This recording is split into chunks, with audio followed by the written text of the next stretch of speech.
Assalamualaikum warahmatullahi wabarakatuh. Apa kabar sahabat Syiar Online? Semoga kita semua dalam lindungan Allah Subhanahu wa Ta'ala. Amin, amin ya Rabbal Alamin. Peristiwa pembunuhan anak manusia pertama di dunia, yaitu pembunuhan atas putra Nabi Adam alaihi salam bernama Habil, yang dilakukan oleh saudaranya sendiri, yaitu Qabil. Mari kita simak kisahnya. Setelah pasangan Nabi Adam alaihi salam dan Siti Hawa turun ke bumi, Allah Subhanahu wa Ta'ala mengaruniakan anak keturunan kepada mereka. Siti Hawa selalu melahirkan anak kembar berpasangan, yakni bayi laki-laki dan perempuan. Diriwayatkan oleh Ibnu Ishaq dalam tafsir Baghawi dan tafsir Al-Qurtubi bahwa Siti Hawa melahirkan 40 anak dengan 20 kali mengandung. Namun Ibnu Tabari menyebutkan dalam Tarik At-Tabari bahwa Siti Hawa telah mengalami masa kehamilan sebanyak 120 kali. Di setiap kehamilannya, Siti Hawa melahirkan 2 anak kembar laki-laki dan perempuan, sehingga berjumlah 240 anak. Wallahu alam. Anak Nabi Adam dan Siti Hawa yang pertama adalah Qabil dan Iklimah, sedangkan anak terakhirnya bernama Abdul Mughits dan Ammatul Mughits. Namun, nama anak Nabi Adam alaihi salam yang secara pasti disebutkan di dalam riwayat adalah 5 orang, yaitu Qabil, Habil, Iklimah, Labuda, dan merangkum buku kisah bapak dan anak dalam Al-Quran oleh Adil Mustafa Abdul Halim. Kedengkian Qabil terhadap Habil bermula ketika Allah mensyariatkan kepada Nabi Adam alaihi salam agar menikahkan putra dan putri kembarnya secara bersilang. Sesuai dengan syariat tersebut, Qabil pun akan dinikahkan dengan saudara kembar Habil, yaitu Labuda, sedangkan Habil akan dinikahkan dengan saudara kembar Qabil, yaitu Iklimah. Tetapi karena bisikan jahat yang dihembuskan syaitan ke dalam dada Qabil, ia tidak menerima syariat itu. Ia merasa calon istrinya tidak terlalu cantik dan ingin menikah dengan saudara kembarnya sendiri yang berparas cantik, lantaran ia merasa dirinya lebih berhak atas saudara kembarnya. Nabi Adam tidak mengizinkannya. Berdasarkan wahyu dari Allah Ta'ala, Nabi Adam alaihi salam memerintahkan keduanya untuk berkurban. Siapa yang diterima kurbannya, maka dialah yang berhak atas keutamaan menikahi saudara kembar Qabil. Qabil adalah seorang petani. Ketika diperintahkan berkurban, maka ia berkurban dengan seikat gandum. Dia pilih gandum yang jelek dari tanamannya. Dia tidak peduli apakah kurbannya diterima atau tidak. Sedangkan Habil seorang peternak kambing. Ia pilih kambing yang muda lagi gemuk untuk berkurban. Ia berkeinginan agar kurbannya diterima di sisi Allah Ta'ala. Setelah kurban keduanya dipersembahkan, Allah Ta'ala menurunkan api berwarna putih, dan dengan izin Allah, api itu membawa kurban Habil sebagai tanda bahwa kurbannya diterima, dan meninggalkan kurban Qabil. Melihat yang demikian, di mana kurbannya tidak diterima, Qabil menjadi marah hingga berlanjut mengancam Habil untuk membunuhnya. Qabil tidak menerima kalau Habil akan menikahi saudara perempuannya. Allah Ta'ala berfirman menceritakannya dalam surat Al-Maidah ayat 27. A'udzu billahi minasy syaithanir rajim. Bismillahirrahmanirrahim. واتل عليهم نبأ بني آدم بالحق إذ قربا قربانا فتقبل من أحدهما ولم يتقبل من الآخر قال لأقتلنك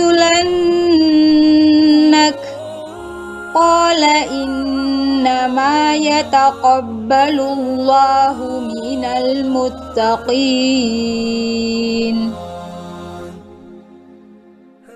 Yang artinya, ceritakanlah kepada mereka kisah kedua putra Adam, Qabil dan Habil dengan sebenarnya.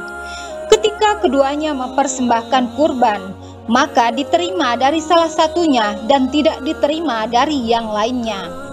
Maka berkata yang tidak diterima kurbannya, "Sungguh aku akan membunuhmu." Dan berkata yang diterima kurbannya, "Sesungguhnya Allah hanya menerima kurban dari orang-orang bertakwa." Mengetahui kakaknya ingin membunuhnya, Habil justru merasa ibah dengan kemarahan kakaknya, dan ia mencoba menyadarkan Qabil atas niat untuk membunuh dirinya agar tidak terjatuh pada dosa dan membuat Allah Subhanahu wa taala murka. Allah Subhanahu wa taala berfirman dalam Quran surat Al-Maidah ayat 28 dan 29. La in basatta ilayya yadaka litaqtulani ma ana bibasiti yadiya ilayka liaqtulak inni akhafullaha rabbal alamin inni uridu an tabu'a bi'ithmi wa ithmika fatakuna min ashabin nar wa dzalika jazaa'ul zalimin. Yang artinya, sungguh kalau kamu menggerakkan tanganmu untuk membunuhku, sekali-kali aku tidak akan menggerakkan tanganku untuk membunuhmu. Sesungguhnya aku takut kepada Allah, Rabb sekalian alam.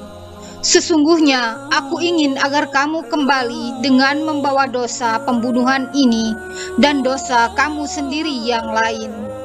Maka kamu menjadi penghuni neraka. Dan yang demikian itulah pembalasan bagi orang-orang yang zalim.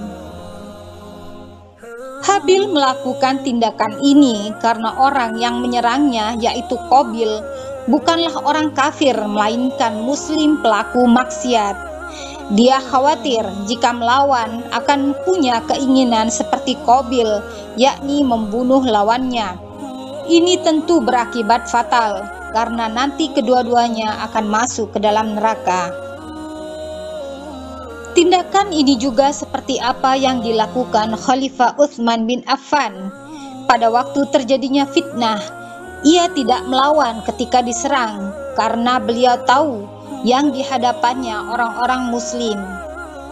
Adapun kepada orang kafir, maka seharusnya mempertahankan diri dan melawan. Sebagaimana sabda Rasulullah Sallallahu Alaihi Wasallam dalam hadis Al-Bukhari dan Muslim, apabila dua orang Muslim berhadap-hadapan dengan pedang masing-masing, maka pembunuh dan yang dibunuh keduanya masuk neraka.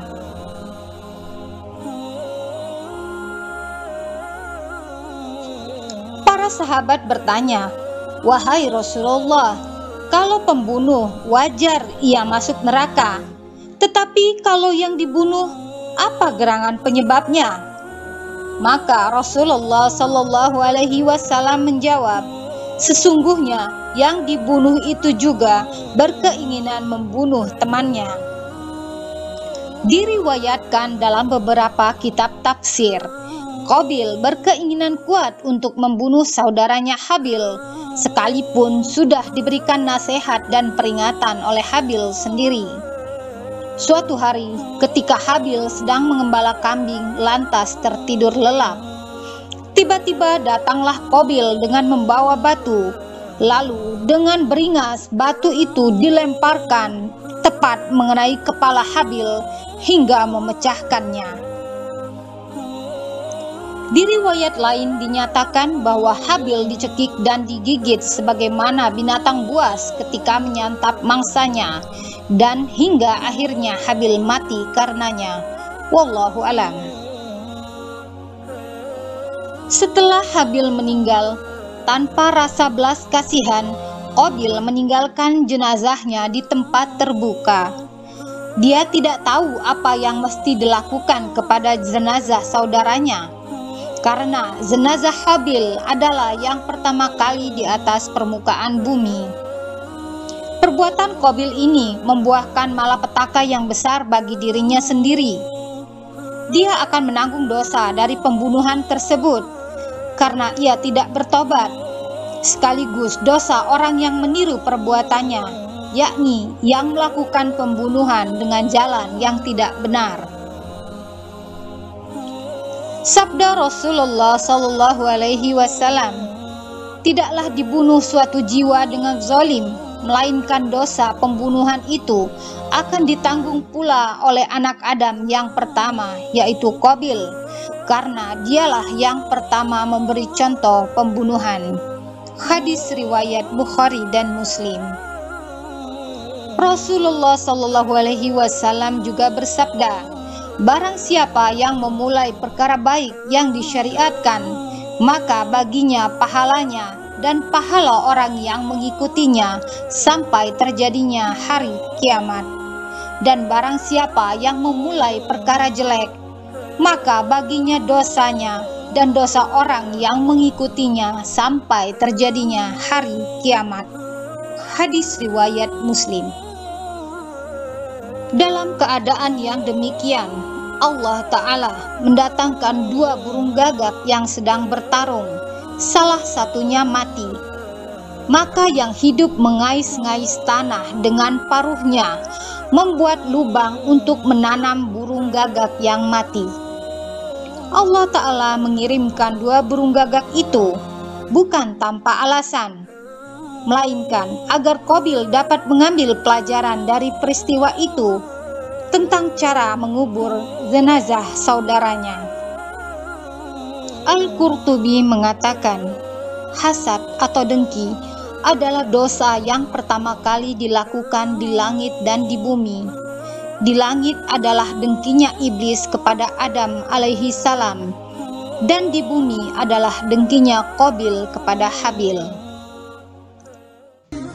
Pelajaran yang dapat dipetik dari kisah ini adalah, pertama, bahwa pembunuhan termasuk dosa besar yang mengancam pelakunya masuk neraka, dan yang kedua adalah bahwa hasad adalah cikal bakal dari kejahatan, dan setan selalu mencari kesempatan untuk meniupkan rasa hasad ini ke dalam dada seluruh anak Adam.